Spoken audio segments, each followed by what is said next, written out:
You're listening to On the Road, a law enforcement journey. Hear from those currently on the force while getting an insider view from what it takes to become a law enforcement officer.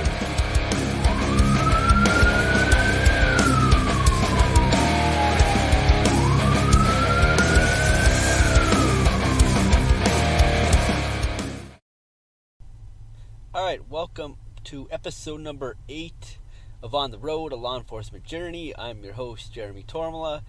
I apologize for being a little bit late on getting this episode out. I am not doing it live. It's been a busy week. We got a busy week ahead of us with exams and some practical things. That being said, I couldn't get a guest on because of that. I want to respect their time to study, do the other assignments, and spend time with family. I'm going to try for next week. If not, I'm going to have my brother come back on, and we can kind of do a relation of the stuff I'm learning at the academy, and we can make it specific to that week, so next week's stuff, and then how that would be relatable to On the Road. Sorry if you hear a couple beeps in the background. I'm currently doing an assignment as well, so I apologize for that. It was my first week back from having COVID, and that was not fun. It was a nightmare, especially doing the PT. So my week off with COVID, I didn't do any type of physical exercise, which I say shame on me now, but I know I wouldn't have been able to do anything. I felt like crap. But coming in, jumping back into PT and continuing where everybody else was and having to wear a mask, I mean, I feel for the guys and girls that had to wear it all of last year at the academy, because the minute we started doing more higher intensity stuff, sprints, and even trying to sound off and jumping jacks, every time I'd breathe in, I'd just inhale that damn mask, and I could not breathe to save the life of me. Got to the point my lungs started hurting, and it was just hard. But made it through the week. Had to wear it for the entire week for all the classes and that stuff, so I had to suck it up and just deal with it. That's life. So, but thankfully this coming week I don't have to wear it anymore, and now I don't have any excuses to not have it affect my physical ability or anything. Not that I use it as one. Anyways, enough on that stuff. Group is really moving along well. We don't really have any issues being a smaller class. Everybody gets along, good at pushing each other and helping each other out if we need it. Everybody's pretty vocal in class, and I think everybody's getting the grasp on everything. So that's good.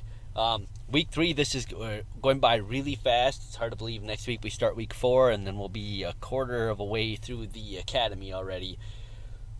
All right, so let's just get to the recap. Day 1. PT, lots of running, sprints, push-ups, jumping jacks, again wearing the mask. That really kicked my butt, but made it through it. Firearms training, we did that all day. With the pistol, we did distance marksmanship stuff, so shooting from 15 yards and working on grouping. Initially, I was pretty sporadic. Even in my time in the military, I hated shooting a pistol because I wasn't good at it. And being in the Army, it was always sight picture, pull the trigger, breathe, why can't you hit the target? Not that I was missing the target, but those are the things that people would say, and we would just shoot at the green Ivan, so it was no... You had spots to aim, but it wasn't like an actual target where, I could aim for, a button on a shirt or stuff like that, which really helps make a difference on a steady sight picture. So we got to practice that all day, and also using dummy rounds to learn how to fix malfunctions, which was highly beneficial. And one of the main things that helped with shooting is it takes enforces that surprise element. So when you're slowly pulling the trigger, when the gun goes off, it should be a surprise on every shot. Well, it's easier said than done, because you're literally having a quote-unquote small explosion go off in your hands. So of course people are going to be preparing to react to that. So trying to train people to embrace the surprise, and the dummy rounds help with that, because when you pull the trigger, nothing happens, and then you have to clear it, and you might have another dummy round, or you might have a live round. So it's going to be a surprise, and it's amazing how quick people's groupings improve because of that. So if you're preparing to go to the academy or anything like that, that might be if you haven't shot a gun in a while or anything, or you need to get better, that might be something to try utilizing. It has made me a better shot. I'm going to get more about that when we get to day 3. But the big things for us is sight picture, front sight, the rear sight, and then your trigger pull. The target's always going to be a little bit blurry because you should be focusing on that front sight. Again, both eyes are open. And maintain that same sight picture every time. A slow trigger pull, you're never pulling on it because you're just going to throw your rounds either up, down, to the left, and right. I mean, anybody who's shot in a gun or is familiar with firearms already knows this, but you need to practice it because it is easy to not do those, especially if you have years of bad habits. The thing that kicks my butt a little bit is being left-handed with the magazine release. I don't remember having a hard time with it in the Army, but I don't think we didn't shoot this much when I was in the military to be able to practice that stuff. So having to wiggle my hand around to try to find the magazine release, especially when you're doing a quick tactical reload and stuff like that, just comes with practice, being familiar with it. We do have, I think there is a magazine release on both sides, but I'm trying to go by not getting accustomed to that, because if I go to a department and I get issued a firearm that doesn't have that, then I have a bad file folder of relying on having a magazine release to be able to utilize with my left thumb, and that won't be there. So I better just practice using my index finger and trying to hit it that way. I can still hit it, it's just not smooth and efficient, but that'll get better with time. This is only our 3rd week, so I will say I feel more confident about my shooting than I ever have. I've even informed our instructors that I became a better shooter in our 2 days of hands-on training and shooting than I did in my 5 years with the United States Army. And a lot of that is because we have a small group, and you can really focus on the teaching points and making sure people are doing what they're supposed to be doing or what they should be doing. Later in the afternoon, we finished up on witness interviews and crime scene search introduction. Witness interviews was kind of fun. We got to do some more scenarios and stuff like that, and that's the best way to learn any type of feedback, stuff like that. Open mind about, because it is to make you better and understand any errors that you made, which I'm perfectly fine with. I know it's been a long time since I've done any police work, so if I go into a scenario, I'm probably going to suck at a lot of things. But I also rather be that way, because if I suck at a lot of things, there's a lot of things I can improve on instead of, having limited feedback to go off of, especially being on week 3 only. Day 2, PT, lots of push-ups and lots of core work. And I'll get a little bit more on that later on in the week. We had 7 hours of subject control after that, and then we had criminal law for 2 hours to end off. Subject control, again, to make up repetitions from the times I missed. I spent a lot of one-on-one with the instructors, so I got twice the amount of reps. I won't say than everybody else, because everybody else got that 7 hours more than what I had hands-on last week, because when I was out with COVID. But it's very beneficial, very tiring. Again, having to wear a mask and do your elbows and punches and kicks and stuff like that, while also trying to yell vocal commands. Again, I don't want to use it. I got through it, all right? I'm not trying to say, oh, it was the end of the world, pity me, I had to wear a mask. I'm saying it sucked. Yes, I feel bad for anybody who has to wear that. It's freaking terrible. But it is what it is. If that's what you got to do, that's what you got to do. Those all very beneficial and necessary training that we're getting.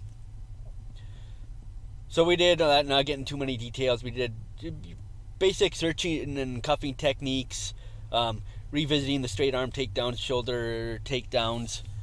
So straight arm takedown is, straight arm takedown,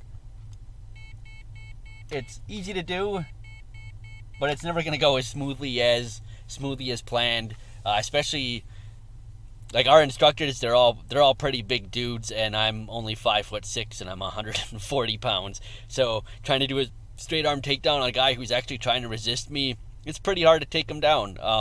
That's why I like the shoulder takedown. So I guess that's where you kind of find more tools for your box, and I'll talk about that here in a little bit.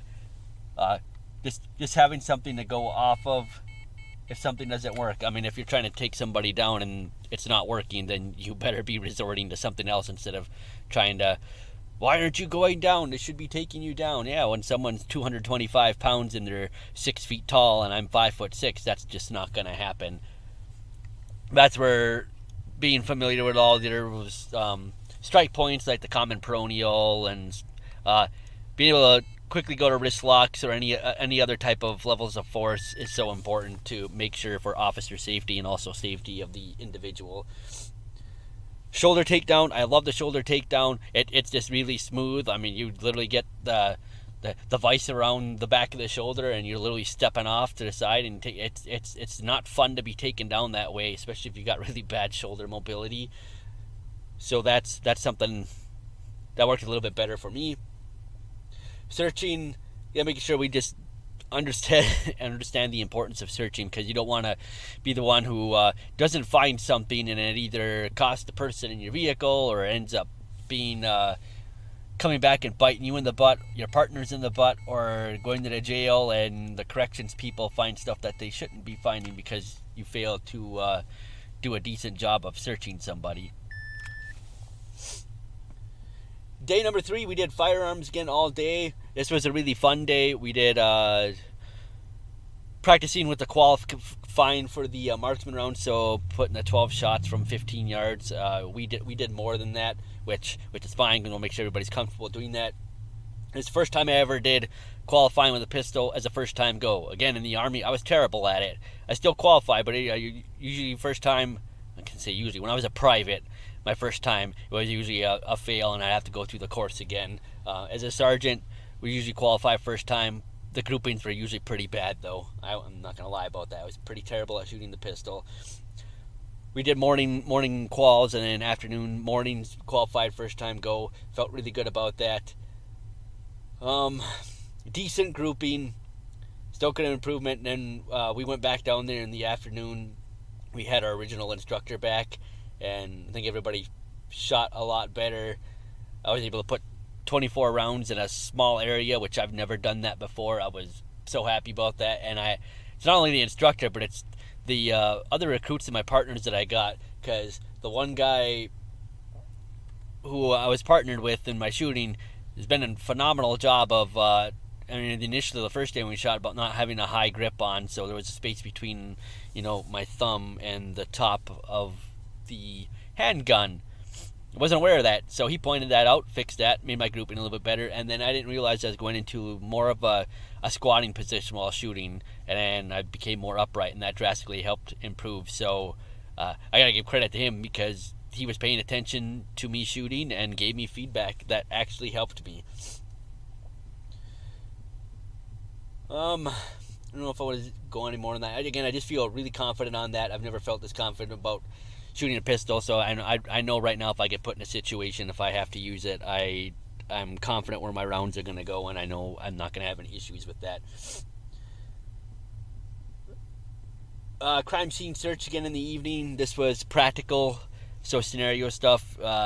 Just working on different search patterns, your spiral, your grid, and your line searches and stuff like that, and trying to figure out which works better for what situations and stuff. So again, putting yourself in a practical situation so you can see which one you choose of, all right, well, the grid search didn't go well in this scenario, maybe I should have done a line search, because that's the only way you're going to learn is by doing it. Day number 4.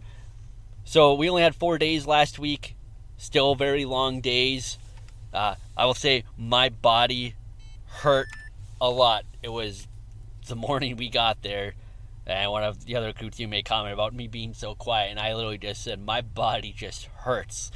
Like, I couldn't even put my arms above my head, my right shoulder, just very sore, a little bit of pain, like even doing jumping jacks, can't even get it above my head, and that's that's due to being 35 years old, but also the amount of push-ups and stuff we've been doing. So when I went to the gym this weekend, I didn't do any pressing exercises, no overhead pressing, no push-ups, no bench pressing. It was all pull, pull, pull, pull. I'm going to try to do as many pulling exercises to help make up for that, so I don't get myself to get into some impingement issues. You know, as you're younger, that's not really a major concern. It should still be a concern, but when you're 35, 40, 45, like some of us older guys in the academy, that's going to come back and start to catch up on you a lot quicker than the younger ones. We did more lean training, and then a really fun block of training for most of the day was ethics and policing, which is very important, and we should all know that, and especially with the way of the world right now where cameras are literally on everybody, not just police officers. I mean, everywhere. Like, you can't go anywhere without having a camera potentially on you. But that shouldn't even be a problem if you're a person of integrity, honesty, and you're doing the right things, especially when you're wearing a uniform. That should never be an issue if somebody has a camera on you, because you know what you're doing is the right thing, and you should be doing positive things in your community. I think we had a couple sheriffs talk to us that day, and a lot of them were on the mindset of 60, 40, 70, 30, like 70% of the time or 60% of the time we want you to be a police officer, and then the other 30, 40% we want you to just be out in the community talking to people, building relationships. Like, it's you're a public servant. You're there supposed to make the public feel good about you, not be terrified of you. That's one thing that's been hammered in this academy, and I really enjoy it. It's all been professionalism and making a difference in the world. You're not wearing a badge and beating your chest and trying to make people's lives miserable. And if you are, you're not in the right job and you shouldn't be here. So I was very happy to hear that. And I think anybody who's a police officer can also agree with that. So ethics and policing. So ethics is just pretty much your morals and your values, and how those help guide you. I mean, whether it be your agency policies or your own code of conduct and stuff like that, those should guide you in every situation you're put in. So it's nice to be able to sit down and make our own kind of code of conduct as a group, and then get given situations and ask how you deal with those. And some of them can be a little bit tricky, because if it becomes somebody you personally know or whatever, so like the age old, would you write your mom a speeding ticket, or do you arrest your mom for drunk driving, stuff like that. But if your code of conduct and you as a person, honest, integrity, and all that stuff is, if those words are what you're made of, then the answer is a no-brainer. Yes, I would. So it's easier said than done. Still, would people put you in that situation? So if it's a relative doing that, I know I'm getting on a little tangent here, but I'm just trying to give you guys an idea what we were talking about. Is those people put themselves in that situation, they put you in that situation, so you're just doing your job, and it's not a good look, nor is it professional or fair to let someone else off when you would give somebody else a ticket, or you would arrest them for that crime.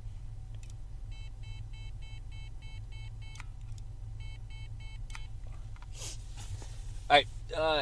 Let's see. Making sure I don't go over anything. Yeah, one of the things was interesting. We watched. I'm not going to give any names on this or anything. We watched a video of a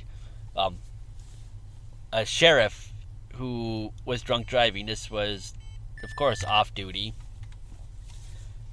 but I think he blew a .233 or something like that, and it was just crazy to see trying to use that position as sheriff to try to get out of it. Again, blowing to .233, probably had no idea. He probably didn't remember saying that. But at least the next day, when he gave the media statement, he owned up to that and was embarrassed by that. So that's the big takeaway message for all of us in the academy, was like, you're going to make mistakes. You just better own up to it. Don't try to cover anything up. Don't lie about anything.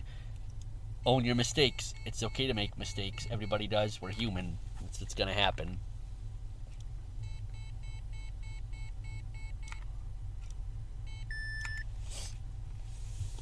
Sorry, a little pause in there. Alright. Any other major things to address that we didn't go over? I don't think so. It was a long week. We didn't have a whole lot of blocks of training. It was just all very focused on select few categories, which is nice.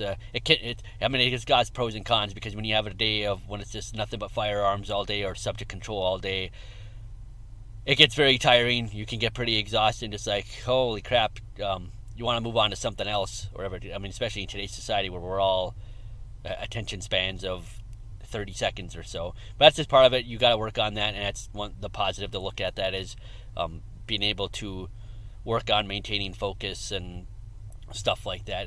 It does make the days go by quite a bit faster too. Thursday we have more criminal law stuff. That's just the last thing I'll touch on. Criminal law has been finally coming together, looking at how to remember a lot of differences between first and fourth offenses and stuff, or degrees of offenses, and it's getting easier to see that stuff. I mean, a lot of the situations are pretty similar on how things occur, and it just makes it easy to remember. It's just there's so many laws, and I know there's no way anybody can ever remember every one of them, and that's just going to come with experience. I know when I get on the road and I start seeing things that are common occurrences, that I'm already going to know that stuff off the back of my hand. But again, it's if you're proactive, and you need to be proactive. Our practical segment. So I was going to do a couple different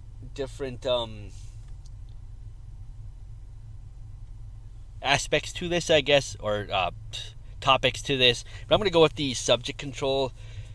Towards the end, we did a lot of stuff like with wrestling a pistol away from somebody, so if somebody pointed a gun towards your face. Now, we all know this is a crap situation to be put in, and our instructors made it very clear of this. These are just tools to put in your toolbox, because when you're in situations and stuff, you often resort to your lowest form of training, which is why you need to practice firearms. You need to practice subject control. That way your lowest form of training is higher, and you can handle those situations instead of either freezing or resorting to pulling a gun every time. That's not going to be a good way to do things. Somebody's got a gun pointing at you, then obviously that's a pull a gun situation, because that's deadly force right there. But like, it was just weird. I'm just saying for protective. I'm not saying anything bad about this. The training, you're going to get better at being put in those situations because it does make you think. But when you got somebody who points a gun literally right in your face, almost point blank, the minute you make a movement, they're going to pull that trigger. And again, the instructors all know this. It's just putting tools in the toolbox.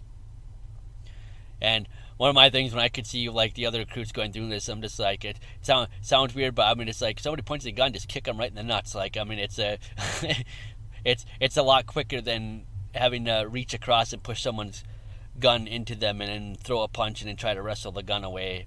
Kick them in the nuts, draw your gun. Hopefully that works. Again, it's a crap situation to be in. There's not a whole lot of options of trying to create more time for you to be able to respond to that without anything happening to yourself or somebody else, which is just the nature of the beast. But the importance of practicing that, and it's a lot different even from the physical training standpoint of things. I've said this before, and other people who are law enforcement officers probably could speak to this, is it is vastly different to be on the ground wrestling with somebody than physical training or even practicing. But like when you're doing these subject control courses, you're finding partners, or you go into it in like an MMA gym and you practice that stuff, it's going to only benefit you again because you're raising your level of training, and you're training to be in a fatigue state and how to be able to handle situations. Because when it comes to hand-to-hand combat or on the ground, size does matter to an extent, but it comes down to who knows more than the other person. It's a chess match, and that's what MMA is a lot of like. And I was heavily involved in this stuff years ago, and it is literally who knows more. You can be put on your back, or you whether it be in the guard position, stuff like that. Whatever situation you're put in, if you know how to get out of it or put somebody in it, or using pressure points or locks or chokes, the more you know, the better you're off you're going to be, and the more you know comes by training. So again, the importance of training. And firearms is the same way. I know some departments, especially in your smaller towns and stuff like that, they don't have a lot of the funding to routinely do firearms training. So that's important. Again, easier said than done is to buy your own rounds and go practice, but you want to be proficient in maintaining your ability to shoot your firearm, and that's your shotgun, your long arm, or your rifle, and your pistol, because you should rely on your ability to use that. Your partners rely on your ability to use that, and the public relies on your ability to use that. Because if you pull your pistol on anybody, you have the intent to use it, and usually it's going to be to eliminate a threat. And you are accountable for every action you do, whether that's subject control or pulling a firearm. Wherever your rounds go, you are responsible for that. And if you haven't shot a gun in a while and you pull it out and you try to hit somebody and you miss, and you hit a house or you hit somebody else, that's gotta be a pretty shitty feeling. And I can tell you right now, I'm never gonna put myself in that situation.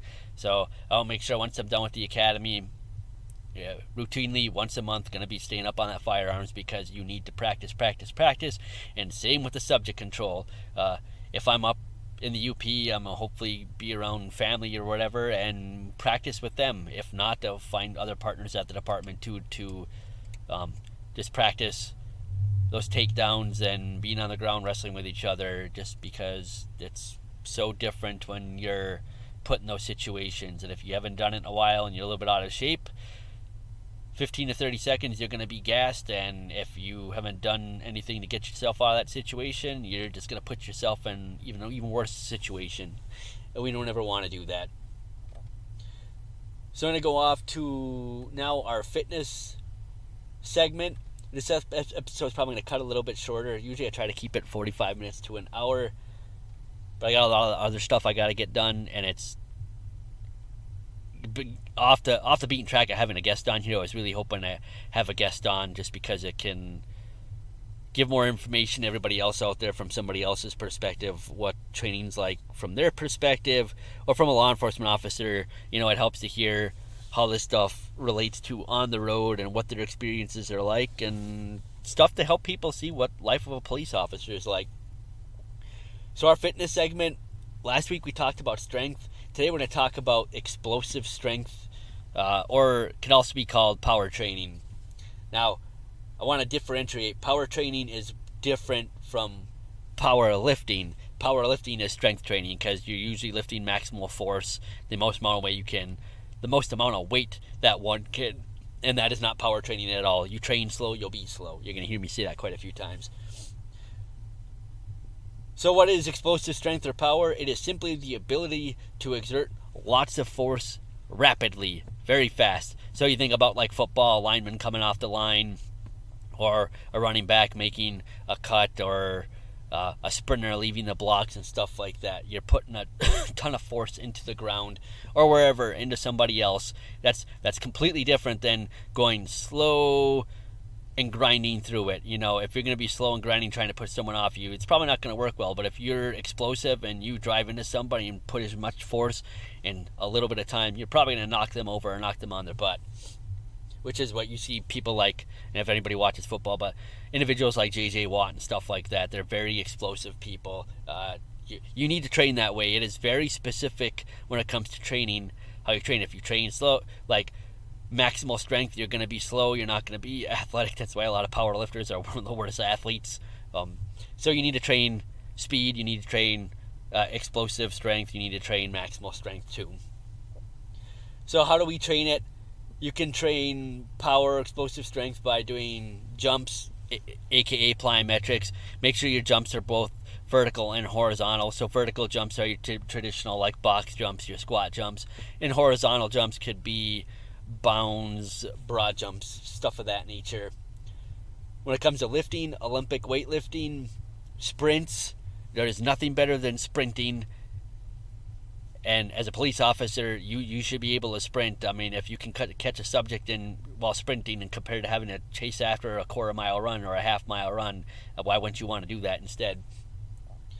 And fast lifting. So what I mean by fast lifting is using a moderate to light weight and you're moving it fast, all right? So let's use a squat for an example. If I'm going down in a slow, controlled squat, so say I'm going 3 seconds down, and I'm standing up fast. That's not necessarily a bad thing, okay? That eccentric stress, so at 3 seconds going down, puts a lot of stress on the muscle fibers that you recruit. You don't recruit a whole lot of muscle fibers doing that, which is where speed lifting comes in, all right? When we're trying to train power, we want motor recruitment, we want motor unit synchronization, so we're recruiting a lot of muscle fibers that work together to produce force. It's very specific. So instead of going slow down a squat, I literally want to pull myself down fast, and I want to come up as fast as I can. And you will feel a difference. That is going to make you a lot more explosive, and it's going to be a little bit better on helping you be less prone to injury prevention as well, because you're going to be training your ligaments and your tendons, which is also why it's important to do your sprints and your jumps, because you could see it with athletes. And maybe some people as police officers might do the same thing, whether they play like recreational sports and stuff like that. But I'm just using athletes because that's who I worked with for so many years. You have an athlete that comes in from a summer training program and all they did was weightlifting. They didn't do any speed, sprints, or power type training, so med balls and stuff like that. They come in preseason and they go and play a scrimmage or whatever. Oh, what happens? They usually get hurt. It's because their body's not prepared to handle that amount of force at rapid rates. They did not train as an athlete to prepare themselves for that.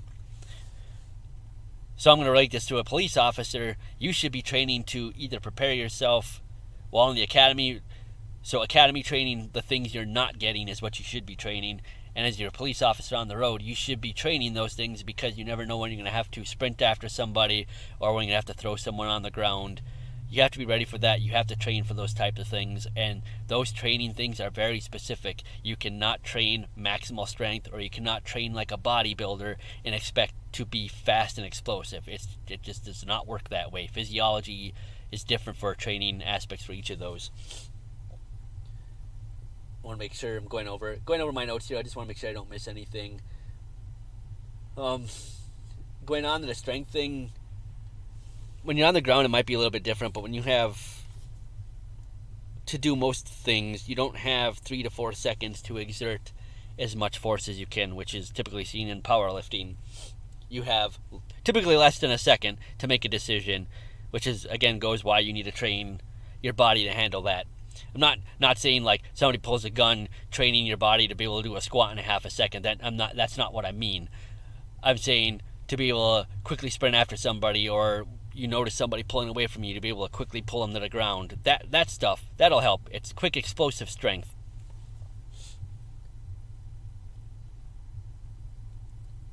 With the jumps, as with the MCOLs, fitness training, again, this can be for preparing for the academy, the fitness test, or again, life on the road afterwards. Jumping helps improve your vertical jump and your broad jump. Again, that's kind of a little bit specific. You can't do box jumps and vertical squat jumps and expect to have any much carryover to your broad jump. But when you're doing your box jumps and your squat jumps and stuff like that, you will see improvement to your vertical jump.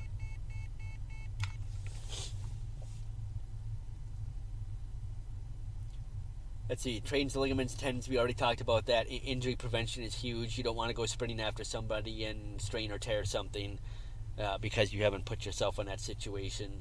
Again, your partners rely on you, the public relies on you, so you should be training to be prepared to do your duties. You owe it to yourself, you owe it to everybody else. Sprinting after a subject is vastly different than slow jogging for 2 miles. I know everybody likes to do that slow jogging stuff, but we even see it during PT training. Those who did more distance running, preparing for the academy, compared to those who did sprinting. Sprints are terrible, they're not fun, but they're an essential part of the job. You're going to have to more than likely sprint after people.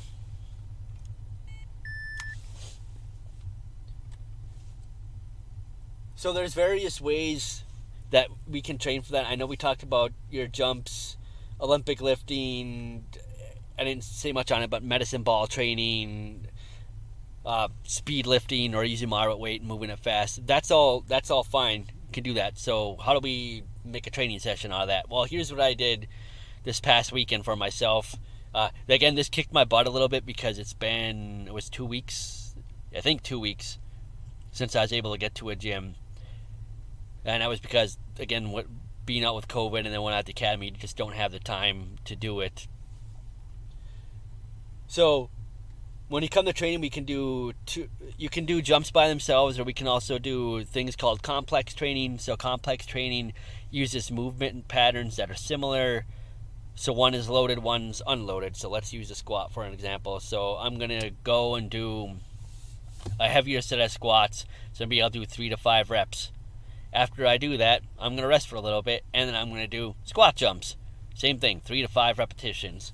So, and my workout, that's the way I did it. I did 3 exercises, so I did squats, squat jumps, and then pull-ups, and I utilized every minute on the minute and do 15-minute blocks, so it's like 5 rounds per exercise. And plenty of rest, so knock up my 3 reps on the squat, got like 45-50 seconds to rest, then I do my same thing with my jumps, and I repeat for my pull-ups. The other way you can do this is called contrast training. Contrast training is using the same movement but with different levels of intensity. So let's use the squat again.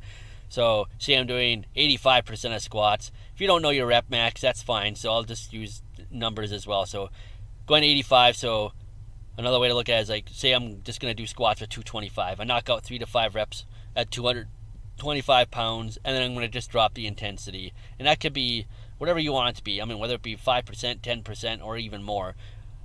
So let's just say simplicity's sake, I'm going to go 225, and then I'm just going to take off a 45 on each side. So I'm going to do 135 pounds. Well, that 135 pound squat is going to be much faster.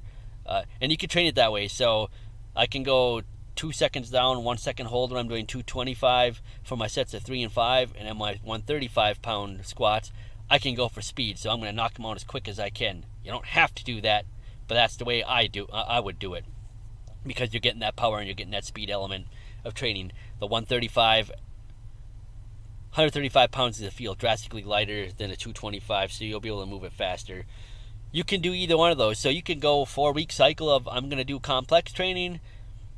On my 4th week, I take a deload, and then when I come back to training, I'm going to go to contrast training. You can also combine the methods, which is usually called French contrast method, where you combine both of them. So I do a heavy loaded squat, I do a squat jump, I do a dumbbell squat jump, and then I do another version of a squat jump.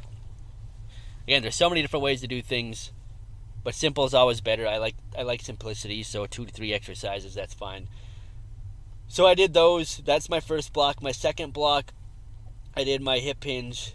Actually, let me go back. I did the Olympic lifting, all right? So I did Olympic lifts by themselves. I did 4 sets of 3 of power cleans from the floor. So that was my first block. My second block was the every minute on the minute of squats, squat jumps, and pull-ups. My third block, I didn't do any pressing exercises, so I did all posterior chains. So I did every minute on the minute again, another 15-minute block. I did RDLs, so barbell RDLs, broad jumps, and then dumbbell rows. I did 6 reps on RDLs, 5 broad jumps, and I did 6 reps each on dumbbell rows. There was no tempo on those. I try to do a little bit more time under tension, especially on the eccentric. So if I'm doing a dumbbell row or RDL, more time going down. So 3 to 4 seconds going down, explode up, and then hold it at the top for a second. Because I don't get a whole lot of training the posterior side in PT. That being said, the last block is where I really hammered a lot of the assistance or auxiliary stuff. So hitting the stuff I don't get a lot of, especially when I started feeling my shoulders, when I can't get my arm above my head, or I'm starting to feel pain. I know I need to do something about that. So my last block of training, I only did 2 rounds. I was going to do 3 to 4, but again, I didn't want to kick my own ass because it's been 2 weeks since I hit the gym, and I also know we got a busy week coming up this week. I don't want to affect that. But I did farmer's carries for 50 yards, and then after that I did TRX T-raises, TRX rows, and TRX face pulls, 10 reps on each, so that's 30 reps in 1 set. So after 2 sets, I did 60 reps on the posterior chain with the pull-in, and I also did 100 yards of the farmer's carries. That's pretty much what my training is going to look like until we start doing any pulling type exercises, which I'm sure is going to happen down the road. We do got dumbbells and stuff for PT, And it's easy for me to say because I have that background, so I can be nitpicky and go, oh, we didn't do this, why aren't we doing more of this? All this stuff is physical training, a lot of mental toughness, being able to push each other, push yourselves. There is a lot of benefit to it. I'm not saying it's bad or anything like that. It's just I know I'm older and my body needs other things to help compensate for the stuff I'm not getting. So that's what I'm going to prioritize. That's what people should do. Don't bitch about things. Go out and change it, all right? So I know I'm losing mobility. Guess what I'm going to work on? Mobility. I know I'm not getting a lot of pulling exercises or posterior chain work. Well, what am I going to do? I'm going to go pulling exercises, posterior chain work. If you're not getting power training, what should you be doing? Power training. If you're not getting strength training, what should you be doing? Strength training. If you're getting a lot of endurance training, what shouldn't you be doing? Endurance training. It's pretty simple. People make it a lot more complex than it needs to be. So that it really is that simple. Next week, I'm at least going to have another guest on. It's probably going to be my brother. Because I want to give people, other recruits, time, so I'm going to try to run this by them at the beginning of the week. If anybody wants to come on and talk about their experience, and I'll try to make it the week after. I'm going to have my brother on next weekend, and we'll try to relate all the stuff I'm learning this coming week in the academy onto what he deals with on the road. I thank you guys for your time listening to us. I know this was a little sporadic today. Things are going really well. It's going by super, super fast. And again, I want to stress, if there's anybody else listening on this show, whether you're going through an academy, preparing for an academy, or if you're a law enforcement officer and you want to come in and talk about things people should know or what your experience is like, I would love to have you on. Thank you guys for listening. Reach out to me anytime, ontheroadlaw@gmail.com. God bless. Have a great week. Thank you for listening to On the Road, a Law Enforcement Journey. If you have any questions, comments, concerns, or would like to be on the show, email me at ontheroadlaw@gmail.com.